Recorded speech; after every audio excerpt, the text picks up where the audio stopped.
മഹാഭാരത കഥ ചുമർചിത്ര രൂപത്തിൽ ഒരുക്കി ശ്രദ്ധേയനായിരിക്കുകയാണ് മലപ്പുറത്തെ ഒരു ചിത്രകാരൻ. എടപ്പാൾ കോലളമ്പ് സ്വദേശി അരുൺ അരവിന്ദനാണ് 125 അടി വിസ്തൃതിയിൽ മഹാഭാരത കഥാസന്ദർഭങ്ങളെ കോർത്തിണക്കി ചുമർ ചിത്രം തയ്യാറാക്കിയത്. എളുപ്പത്തിൽ മഹാഭാരത കഥ മനസ്സിലാക്കാൻ കഴിയുമെന്നതാണ് അരുണിന്റെ ഈ വരയുടെ പ്രത്യേകത.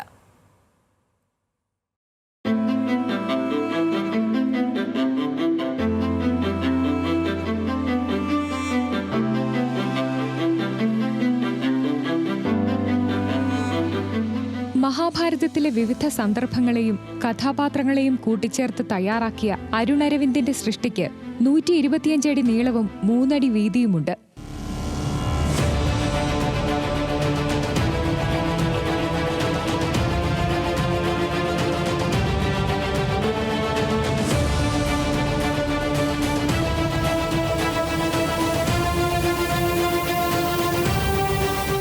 മഹാഭാരതത്തിലെ സ്ഥിരം കണ്ടുപോകുന്ന കഥാപാത്രങ്ങൾക്കപ്പുറം പരിചിതമല്ലാത്ത കഥാപാത്രങ്ങളെയും കഥാസന്ദർഭങ്ങളെയുമാണ് ചുമർ ചിത്രത്തിൽ പ്രധാനമായും വരച്ചു കാട്ടിയിരിക്കുന്നത്. സാധാരണ നമ്മൾ കണ്ടുവരുന്ന മഹാഭാരത കഥകളിൽ വരച്ചു വെച്ചിട്ടുള്ള സീനുകളിൽ നിന്ന് വ്യത്യസ്തമായിട്ട് മഹാഭാരതത്തിൽ തന്നെ ഉപകഥകളിൽ വരുന്ന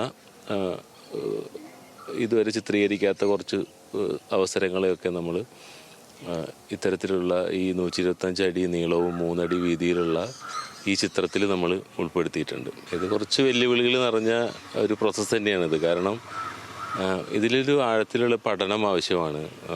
അതിനെ നമ്മളെ ചുമർചിത്ര ശൈലിയിലേക്ക് മാറ്റുമ്പോൾ ഈ പല പല സീനുകളും നമ്മൾ ഇതിലേക്ക് മാറ്റുമ്പോൾ വളരെ പ്രയാസകരമാണ്. അതിനെങ്ങനെ ചിത്രീകരിക്കുക എന്നുള്ള കുറേ സാങ്കേതികമായ ബുദ്ധിമുട്ടുകളുണ്ട്. അതും ഈ നമുക്ക് ലഭിച്ച ഈ പ്രതലത്തിന്റെ അളവിൽ നിന്നുകൊണ്ട് നമുക്ക് ചെയ്യും വേണം. കോട്ടയ്ക്കൽ ആർട്ട് ഗ്യാലറിക്ക് വേണ്ടിയാണ് ചുമർ ചിത്രം തയ്യാറാക്കി നൽകിയത്. മാസങ്ങളോളം പഠനം നടത്തി 1 വർഷമെടുത്താണ് ചിത്രങ്ങൾ പൂർത്തീകരിച്ചത്. ഗുരുവായൂർ ചുമർ ചിത്രകലാ പഠന കേന്ദ്രത്തിൽ നിന്നാണ് അരുൺ ചിത്രരചന പഠിച്ചത്. ഇതിനകം നിരവധി ക്ഷേത്രങ്ങളിലെ ചുവരുകളിൽ അരുൺ അരവിന്ദിന്റെ സൃഷ്ടികളുണ്ട്. എടപ്പാൾ പെരുമ്പറമ്പ് മഹാദേവ ക്ഷേത്രത്തിലെ ചുമരുകളിൽ പുതിയ സൃഷ്ടിയുടെ പണിപ്പുരയിലാണ് അരുൺ. ന്യൂസ് മലയാളം, മലപ്പുറം.